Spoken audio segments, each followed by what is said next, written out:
Maintenant, ton sang a tout purifié et nous sommes blancs devant toi.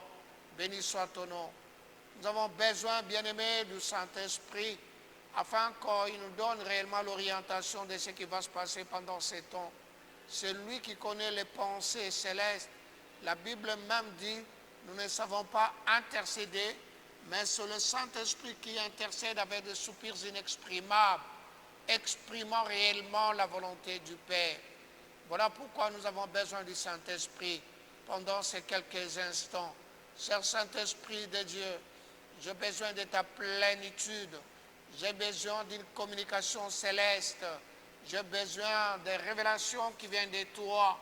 J'ai besoin que mon frère, ma soeur soient connectés pendant ces temps ici, afin que tous ces moments que nous aurons à passer devant le trône du Père soient réellement un moment favorable, un moment auquel toi seul tu vas nous orienter de la manière que nous devons nécessairement accéder devant le trône du Père et que notre accessibilité soit comprise par le Seigneur. Béni soit ton nom, Saint-Esprit de Dieu. Béni soit ton nom. Oriente-nous, accompagne-nous, dirige-nous, Saint-Esprit. Nous avons besoin de toi. Que ton nom soit élevé, que ton nom soit glorifié. Merci, Seigneur. Toi, Saint-Esprit, commence avec nous, chemine avec nous, jusqu'à ce que nous allons terminer, afin que tout l'honneur et toute la gloire reviennent à Jésus-Christ. Gloire te soit rendue, Seigneur. Merci, Seigneur Jésus. Amen. Bien-aimés, nous avions commencé depuis la fois dernière de parler sur l'autorité du chrétien ou l'autorité chrétienne. C'est très important que nous revenions encore une fois de plus sur ce thème, cet aspect important. Pourquoi? Puisque le monde que nous vivons est un monde de défis. Un monde de défis. Et ces défis commencent à partir du moment que nous prenons la résolution de ne plus vivre comme tout le monde. À partir du moment que nous avions reçu Jésus-Christ comme Seigneur et Sauveur personnel, et nous sommes passés par le baptême d'eau comme lui-même. Et j'ouvre une parenthèse pour dire, il y a beaucoup de gens qui croient que le baptême, c'est quelque chose de l'Église. Mais non, bien-aimés, lisons très bien la parole du Seigneur. Nous allons trouver que le Seigneur lui-même, lorsque le temps était arrivé, il s'est approché du près de Jean-Baptiste. Et Jean-Baptiste était très étonné de voir que Jésus puisse s'approcher de lui. Et il a dit, non Seigneur, je ne suis pas capable d'ouvrir même les cordes de tes sandales. Toi, tu ne pouvais pas venir auprès de moi. C'est moi qui devais venir auprès de toi. Mais Jésus a dit, laisse faire. Et la Bible dit que Jésus est entré dans l'eau. Jésus est entré dans l'eau. Et quand nous lisons la parole du Seigneur, nous trouvons qu'après d'être sorti de l'eau, il y a une voix qui est retentie, qui fut retentie des cieux. Mais mon problème, pas sur la voix qui a retenti. Mon problème est que Jésus était dans l'eau. Il est sorti dans l'eau. Et lorsqu'on parle de baptême, nous ne faisons pas le cours de grec ici. Le baptême vient du mot baptizo. Et baptizo veut simplement dire immerger, submerger. C'est pourquoi le baptême que le Seigneur est passé, c'était un baptême qui nous donnait l'accès aussi à nous. Si nous acceptons, c'est la recommandation qu'il a faite. Il a dit à ses disciples, allez faire de toutes les nations mes disciples. Ceux qui auront cru à mon nom seront baptisés au nom du Père, du Fils et du Saint-Esprit. Le baptême est quelque chose d'important. Le vrai baptême, c'est le baptême d'eau. Immergé dans l'eau. Immergé. Si tu n'es pas encore passé par des eaux de baptême, qu'est-ce que ça nous empêcherait? Certes, il y a beaucoup de philosophie là-dessus.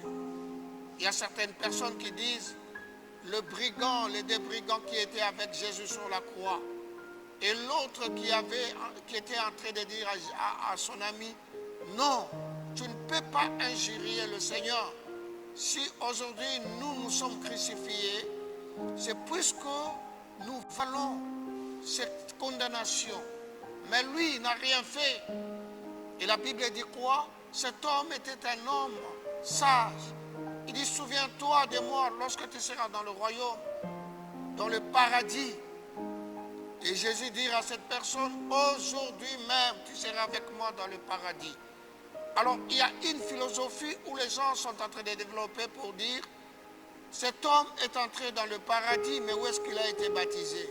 Bien-aimés, nous devons faire très attention avec la philosophie humaine. Ça, c'est un cadre purement spirituel, un moment qui ne peut pas être comparé avec toi et moi, qui avons toutes les facultés, à que nous avions accepté Jésus-Christ comme Seigneur et Sauveur. Si réellement nous avons accepté Jésus-Christ comme Seigneur et Sauveur, la condition sine qua non, c'est d'être baptisé, c'est la moindre des choses. Toi qui m'écoutes papa, toi qui m'écoutes maman, toi qui m'écoutes mon frère, ma soeur, ne résistez pas au baptême. C'est vrai que nous ne sommes pas là pour parler de certaines communautés chrétiennes, de certaines congrégations. Mais je te rassure que tous ces mondes-là, tous, ils ont été baptisés dans l'eau.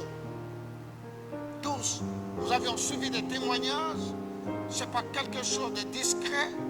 Nous avions suivi un homme de Dieu qui est aujourd'hui pasteur, qui s'est converti. Il a passé 20 ans comme prêtre catholique. Mais qu'est-ce qu'il a révélé cet homme-là? Il a dit que lorsqu'il y a l'ordination, à minuit avant l'ordination, on plonge tous les prêtres dans l'eau. Et ils connaissent ça. Ce n'est pas un secret. Ce n'est pas un secret. Un jour, nous étions à la faculté de théologie. Il y a un pasteur, un professeur, qui nous a parlé de l'armée du salut. On lui a posé la question de savoir, mais l'armée du salut, ces bien-aimés-là, ils baptisent les gens sous les drapeaux. Le professeur, comme il a fait sa thèse en Angleterre, il a dit, moi, quand je suis rentré ici au Congo, j'étais très étonné. L'armée du salut, ailleurs, c'est un mouvement de chrétiens. Et lorsqu'il y a eu la guerre mondiale 40-45, il y a eu beaucoup de choses dans la société et il y a eu un mouvement qui est né qu'on appelait l'armée du salut. Et l'origine de la prestation sur le drapeau, c'était que tous les chrétiens du monde qui venaient de part et d'autre de toutes les communautés catholiques, protestantes ou ailleurs, devraient maintenant faire un symbole, tenir le drapeau, prêter un serment que je m'engage pour distribuer des vivres, distribuer le médicament, distribuer de l'eau pour les gens qui sont démunis, qui sont attaqués par la guerre. C'est là l'origine de ce symbole, le drapeau. Alors un jour, comme nous étions des étudiants, je me suis dit, ce professeur, comme nous n'avons jamais été en Angleterre, c'est comme ça qu'il est en train de nous parler comme ça. Je suis descendu, moi, personnellement, dans les quartiers généraux ici à Kinshasa, de l'armée du salut. J'ai trouvé un major de l'armée du salut. Je lui ai posé la question. Il m'a posé aussi la question, qui es-tu? Je suis un étudiant en théologie. Voilà ce que mon professeur m'a rapporté. Cet homme-là, il était sincère. Il a dit, oui, mon frère, c'est vrai. Moi, je lui ai dit, mais vous-même. Et cet homme va me raconter pour dire qu'une fois, quand j'avais compris que le baptême, c'était être plongé dans l'eau, je suis allé au Congo central, dans une des provinces de la RD Congo. Je suis arrivé dans un village comme un commerçant. Je cherchais une église. Et j'ai dit au pasteur, je sens que je vais être baptisé. Et j'ai suivi quelques moments seulement, 2-3 jours des enseignements. J'ai été baptisé dans l'eau. C'est cet homme-là qui me témoigne ça. Et toi, tu es là en train de philosopher, tu as eu un baptême quelque part, on t'a fait passer sous les drapeaux, sous le feu, traversant. Non, le vrai baptême, c'est le baptême d'eau, dans l'immersion. Mais notre problème n'est pas là aujourd'hui. Nous étions en train de parler sur ce que Jésus-Christ a pu faire sur la terre. Et nous étions en train de dire sur les défis. Ça, c'était un défi aussi que le Seigneur devait relever. Le monde plein de défis. Mon frère, ma soeur, nous avons des défis devant nous. On n'arrive pas à comprendre. On se pose mille et une questions. Qu'est-ce qui se passe? Pourquoi seulement moi? Mais ce sont des défis. Et c'est comme ça que Jésus avait déjà averti ses disciples. Lorsque nous lisons dans Matthieu chapitre 11, le verset 12, Jésus dit, écoutez, depuis le temps de Jean-Baptiste jusqu'à présent, le royaume de Dieu est forcé et ce sont les violents qui le ravissent. Ce sont les violents qui s'en accaparent. Bien-aimés, qui sont ceux qu'on appelle les violents? Ce sont les gens qui ont dit non au monde pour exercer cette autorité chrétienne, pour exercer ce pouvoir que le Seigneur nous a légué tous en tant que chrétiens, enfants de Dieu. Nous sommes de ceux-là qui doivent être des hommes et des femmes violents. C'est-à-dire qu'on ne regarde pas le matériel, on ne regarde pas les bénéfices que je peux avoir maintenant, puisque ce bénéfice-là, c'est ce qui nous corrompt, c'est ce qui diminue notre force, c'est ce qui diminue notre pouvoir. Et c'est là où nous disons que l'autorité du chrétien est là devant des défis. Il y a plusieurs défis, mes frères et sœurs.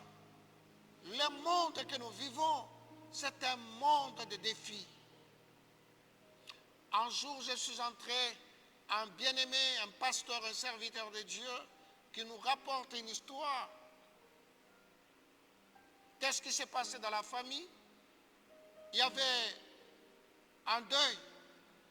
Et dans ce deuil-là, il y avait des propos qui étaient tenus vis-à-vis d'eux.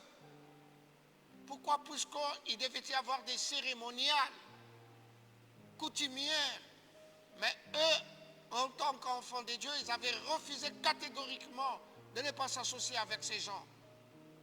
Et les membres des familles se sont levés pour dire, vous aviez refusé toutes ces cérémonies coutumières, vous allez voir. C'était un défi. Et le frère aussi, il s'est levé pour dire, vous ne me ferez rien. Je sais que vous pratiquez la sorcellerie, mais votre sorcellerie n'aura aucun effet sur moi. Un monde de défis. Et ces gens qui parlaient, ils savaient quel pouvoir ils avaient, quelle autorité qu'ils pouvaient exercer. Et ils ont dit, regardez, ce deuil que nous sommes en train d'assister, nous sommes à la hauteur de cela. C'est nous qui avons fait ça. Et si vous doutez de ce que nous sommes en train de dire, vous allez voir. Oh, bien-aimé, je ne sais pas quelle sorte de défi que tu es en train de vivre, que je suis en train de vivre. Les défis ont commencé il y a longtemps, lorsque les enfants de Dieu abandonnent Dieu. Le diable, il a le monopole sur eux. Le grand problème, c'est celui-là. Et comment nous arrivons à abandonner Dieu? C'est à cause de cet attrait du monde. C'est à cause de tout ce qui nous entoure, de tout ce que nous recevons qui nous font mal. Ce sont des défis. Mais cet après-midi, je te rappelle encore, ce pouvoir, nous devons l'exercer.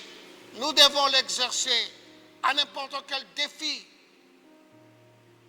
Les choses, néanmoins, que nous puissions nous dire que la Bible n'est pas vraie, que tout ce que la Bible nous raconte, ce sont des mensonges. Alors que moi je crois réellement, ce que la Bible déclare, c'est vrai.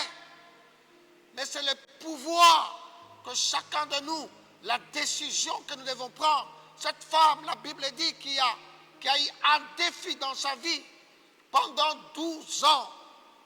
Il avait la perte de sang, 12 ans. Et la Bible dit qu'il avait se promené partout. Il a tout terminé comme il avait comme argent auprès des médecins. Mais il n'y avait rien comme guérison. Mais un jour seulement, c'était un défi. Elle avait l'argent, mais la maladie était toujours là. Le sang ne cessait jamais de couler. C'était un défi. Mais un jour, cette femme s'est souvenue qu'il y a quelqu'un, j'ai entendu parler de cette personne, c'est la personne de Jésus-Christ. Bien-aimés, ce sont ces contours que nous avons toujours derrière les hommes, les femmes, les serviteurs, servantes de Dieu. Nous avons un pouvoir que le Seigneur nous a accordé. Et tous ces défis que nous sommes en train de vivre, nous devons exercer ce pouvoir.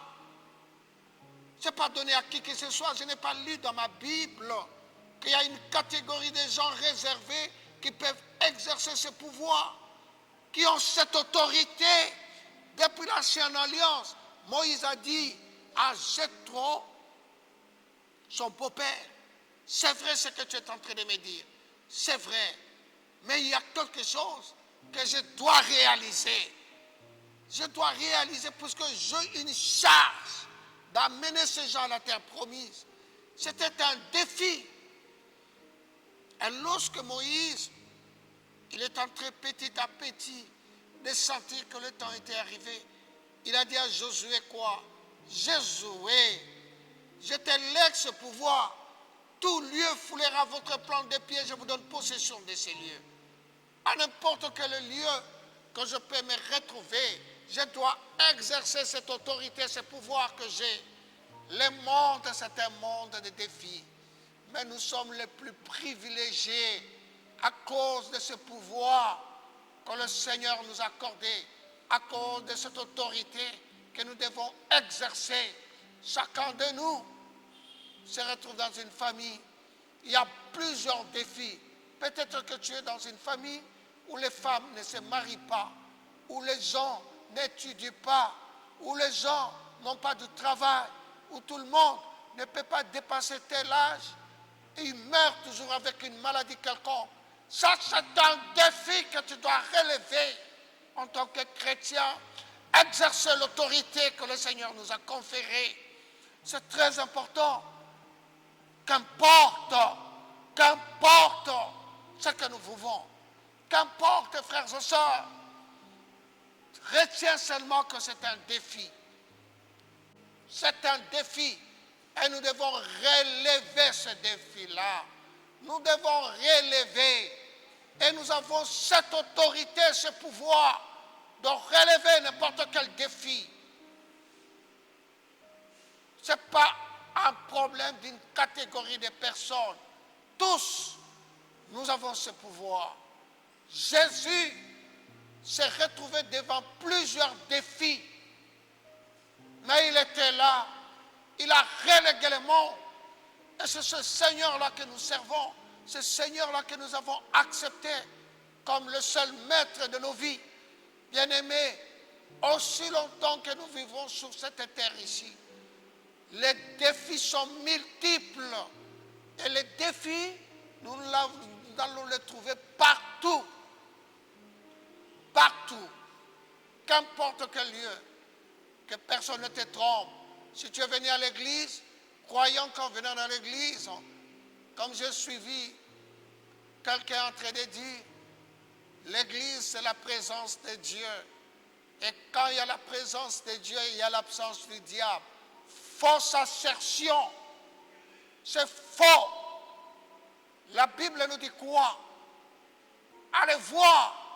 Lisons Job le chapitre 1. La Bible nous rapporte un jour, Dieu était avec ses enfants et Satan se présenta. Alors posons-nous la question de savoir, Dieu le Créateur, avec ses enfants.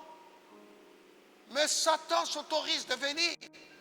Non, mes frères, ça ce sont des assertions qui n'ont pas de valeur biblique. Ça, ce sont des hérésies, comme il est dit sur le plan théologique. Le diable est partout. Qu'est-ce que l'apôtre Jean nous rapporte dans l'Apocalypse? Il dit, je voyais comme l'éclair, le diable, on l'a jeté par la terre. Malheur à la terre, car le diable est allé. Et il a toute la force, les couloirs, la colère. Il est descendu avec toute la colère. Et lorsque le Seigneur était dans le désert pendant sa tentation, qu'est-ce que la Bible nous rapporte? Quand le diable a demandé à Jésus, si tu te prosternes devant moi, voilà, toute cette humanité m'a été donnée. Le diable est partout et il vient nous imposer des défis.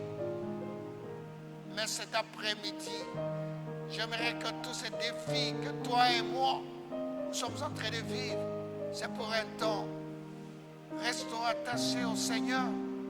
Restons de ceux-là qui croient réellement que nous avons l'autorité et le pouvoir de l'exercer. Et nous devons l'exercer. Oh, quelle joie lorsqu'un enfant de Dieu expérimente réellement l'autorité et le pouvoir du Seigneur. C'est une personne heureuse.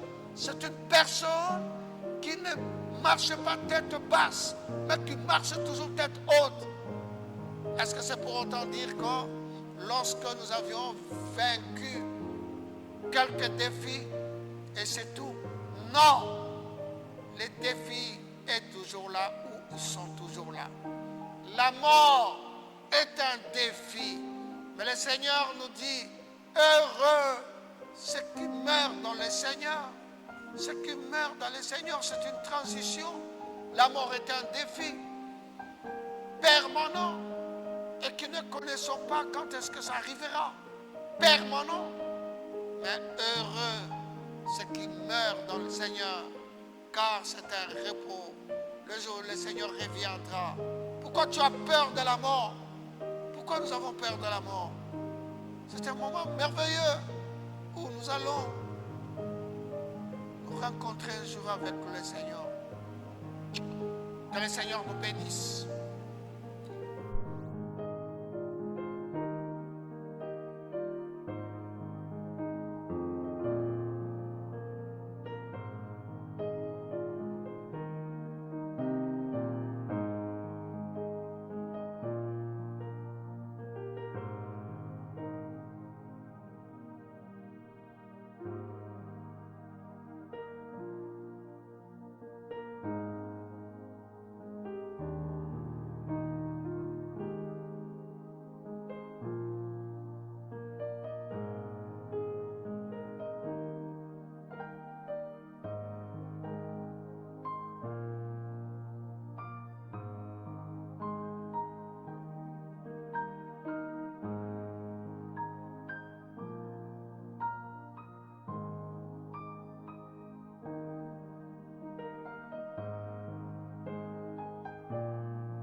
bloqué quelque part, puisqu'il veut même différer les dates qu'il avait, Seigneur notre Dieu, conçues pour la bénédiction, pour sa soirée.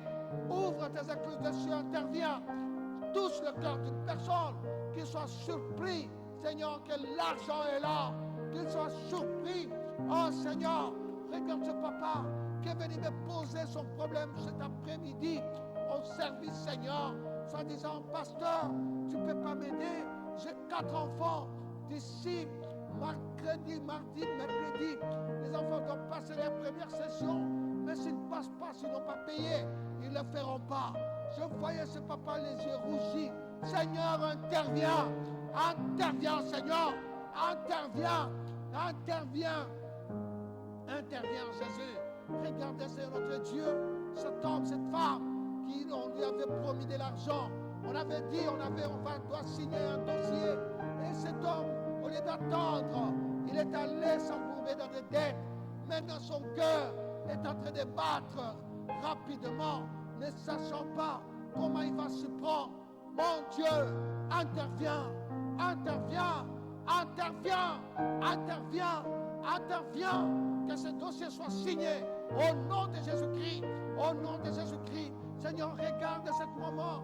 Elle est sortie avec tout son capital pour aller payer de marchandises, pour qu'il puisse, c'est notre Dieu, continuer son commerce. Mais tout l'argent est volé. C'est un défi. Elle est en train de pleurer. Ce papa est en train de pleurer, disant, qu'est-ce que je fais faire à Dieu? Je donne régulièrement ma dîme, je donne les offrandes, j'aide les orphelins. Pourquoi Dieu m'a-t-il abandonné? Oh Seigneur, crée quelque chose d'extraordinaire dans la vie de ce papa, dans la vie de cette maman, qu'il voit un miracle, qu'il puisse, Seigneur notre Dieu, dire réellement, c'est Dieu-là, il a permis telle chose, je ne savais pas. Mais voilà la façon qu'il a agi. Peut-être qu'il a perdu, Seigneur, son sac. Il a oublié ce sac, Seigneur, dans un véhicule, dans un bus. Il y a eu le receveur ou le chauffeur qui a, Seigneur, ramassé cela. Il a gardé. Et cette maman, ce papa, se rappelle que c'était tel bus, c'était telle voiture. Un miracle. Touche ce chauffeur, qu'il garde cet argent, qu'il garde ce sac, qu'il y ait un miracle qui se produise.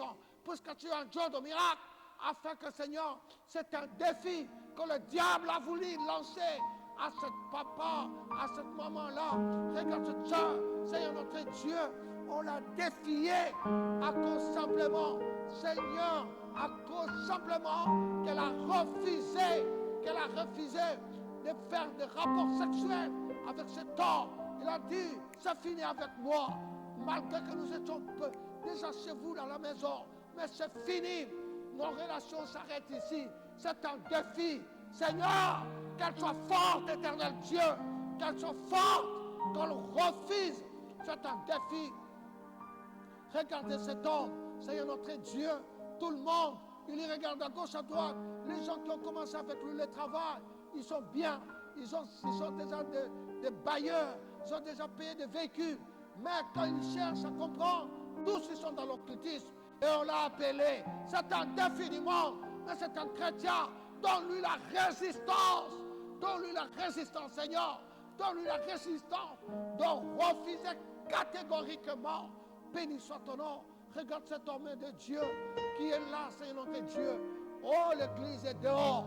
Puisqu'ils étaient des locataires. Ils étaient des locataires. Maintenant, on a augmenté le loyer. On a dit, dans quelques peu de temps, vous devez quitter cette parcelle. D'autres, on a vendu la parcelle. C'est un défi. Maintenant, les chrétiens regardent. Les chrétiens regardent. Ils se posent la question, où est-ce que nous irons? Où est-ce que nous irons? Regarde ton serviteur. Il est là, abattu. Abattu. C'est un défi. Seigneur, qu'il nous relève la tête, qu'il exerce son autorité, disant que c'est ça, sont les âmes du Seigneur. Crée un couloir. Crée un couloir. Crée un couloir.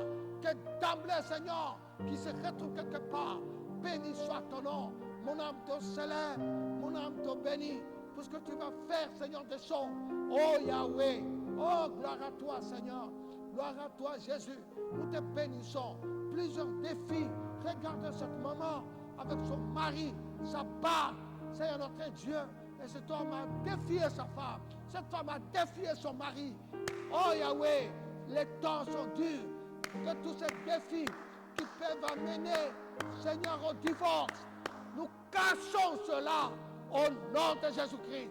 Au nom de Jésus-Christ. Cet homme aimerait que sa femme entre dans l'occultisme. Cette femme aimerait que son mari entre dans l'occultisme. Et il l'a défié. Je ferai que ce Dieu-là, c'est un défi. Que tes enfants restent fermes. Que tes enfants restent fermes dans ce qu'il y a comme défi devant eux. Nous te bénissons, Seigneur. Gloire te soit rendue. Gloire à toi. Honneur à toi. Puissance à toi. Tu es merveilleux. Tu es merveilleux. Alléluia. À toi l'honneur. À toi la gloire. À toi la puissance. À toi la majesté. Toi qui vis au siècle des siècles. Béni soit ton nom, Seigneur. Gloire te soit rendue. Nous te disons merci. Seigneur, merci pour tous ces bien-aimés qui sont défiés par ceci ou cela. Merci pour que cet après-midi, ils comprennent qu'ils doivent exercer leur autorité. Le monde, c'est un monde de défis. Mais nous devons avoir le discernement par rapport à tout ce que le monde veut nous imposer et que nous devons exercer notre autorité en tant que chrétiens, puisque tu as dit, tout pouvoir m'a été donné et je vous le donne. Voici, je suis avec vous jusqu'à la fin des temps. Je crois réellement, bien-aimé, je t'exhorte de rester ferme dans la voie du Seigneur. Ce sont des temps que le Seigneur permet. Le monde nous défie et le Seigneur permet cela pour que le jour où il étendra sa main puissante, nous serons dans la joie. Que le Seigneur vous bénisse, que le Seigneur vous garde. Ne vous laissez pas à cause de tous ces défis du monde, mais soyons attachés à Jésus-Christ, qui est le seul maître, celui qui nous donne cette victoire, car il a dit sur la croix, tout est accompli. Tout ce que nous sommes en train de voir maintenant, ce n'est qu'un match en différé, mais la victoire, elle est des nôtres. Que le Seigneur vous bénisse. Merci beaucoup. Nous voulons dire aussi merci à nos bien-aimés des hauts trésors et Christ qui ont fait que cette émission soit réalisée. Nous vous aimons beaucoup, bien-aimés. Bye bye, à nous revoir le mercredi prochain. Que le Seigneur vous bénisse.